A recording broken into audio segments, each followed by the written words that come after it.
Welcome back to Down Parenting. I'm your host, Eva, and today I'm using this podcast episode as a space where we raise awareness, sharing real stories and making sure voices that are needed to be heard are. In today's episode, we're talking about something that affects more people than we often realize, yet rarely gets the recognition or support it deserves: grieving after pregnancy loss. Right now in the Netherlands, there is no national grievance policy in place. Businesses can decide for themselves how much time someone gets to grieve, and for many, that's just 1 or 2 days.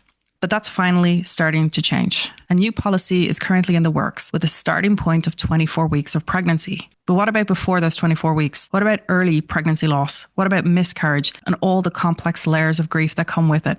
To talk about this, I'm joined by Fidessa, who has started a powerful petition to push for a more inclusive and compassionate grieving allowance, one that includes and recognises all pregnancy loss and gives people more space to grieve, not just to survive. This episode is about raising awareness, sharing truth, and helping create change, because our stories matter and our voices deserve to be heard. So let's get into it. Hi, Fidessa. Hi, Isa. Hello. Thank you for joining us. So tell me all about this campaign.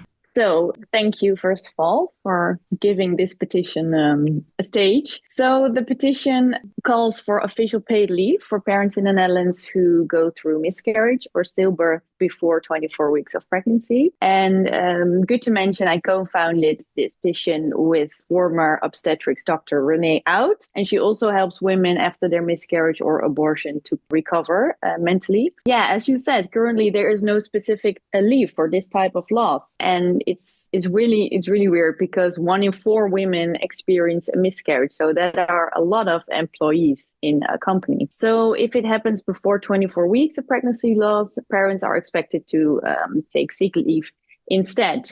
So in case of illness, you suddenly have to meet with a company doctor every now and then. And that's really, I think, the last thing on your mind if you're going through miscarriage.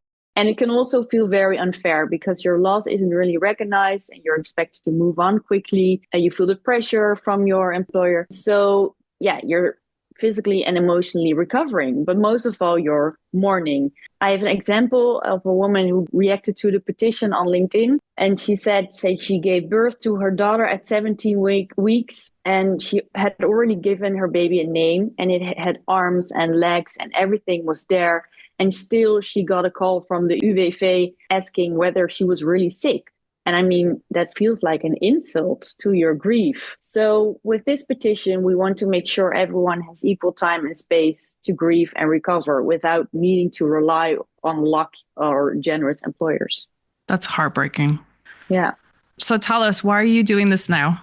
So why now? It has 2 reasons. So this petition is relevant in light of recent developments in the Netherlands. So while more and more collective labor agreements are starting to include some form of bereavement leave, there's still no national law that guarantees this right to all workers. So 3 political parties in the Netherlands are working on this new law to expand this bereavement leave. And they want to hand it in before the summer. But as I read it, early pregnancy laws, they didn't mention it. Yeah, well, we have some troubling figures that the CNV shared. So 1 in 10 people who are grieving eventually experience a burnout. Nearly 40% of grieving employees return to work too soon after loss of a loved one. 1/3 of those employees struggle with reduced functioning for a longer period. So these figures do not yet account for the physical recovery required after a miscarriage. And about 1/3 of women experience PTSD after a miscarriage. So the impact is huge. Wow.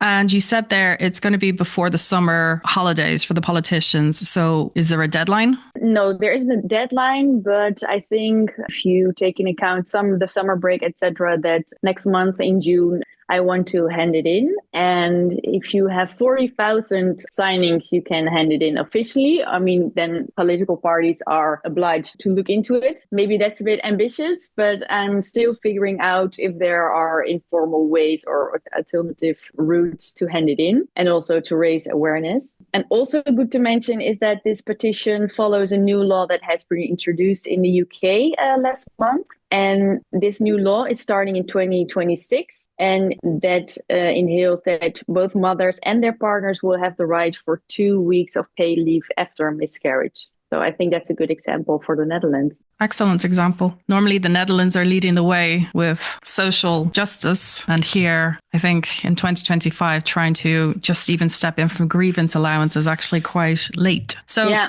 Well, in the UK, they had this really big report, Time to Grieve was the name of this report. And I think that in this report, also our current definition of grief is under the loop, because I think it also needs to change. Grieving about a miscarriage is not grieving for something that was, but for that what could have been. And I think that, that's the way we look at grief has to change in order to make room and space and time to give a miscarriage a place to live with it.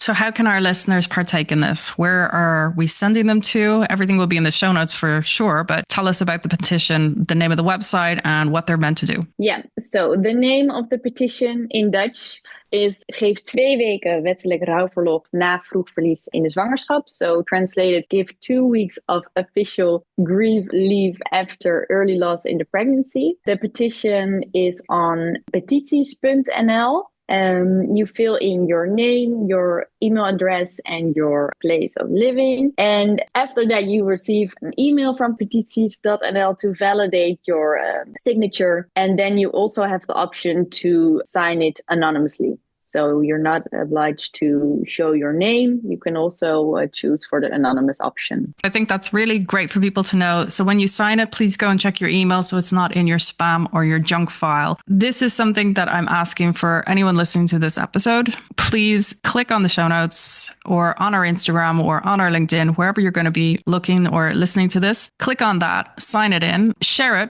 with everyone. Tag people in on LinkedIn, your work colleagues, your HR department, whoever it might be. On Instagram, share it with anyone and everyone who might have a following to make sure we can raise awareness. This is our adopted country where we're living in, but this is going to affect anyone and everyone here. For the sake of all mothers, it takes a village, as they always say. We should be stepping up and using our voice to be there for those women who are going through this or have gone through it or might go through this. Fidessa, thank you so much for joining us. We wish you the best with this petition, first off. Keep me updated on what's happening with this before cucumber time sets in the Netherlands again. And hopefully we're going to make an impact as women, as mothers, as sisters, friends, and hopefully fathers and brothers and husbands and everyone else that's involved, because it impacts everyone. Yeah.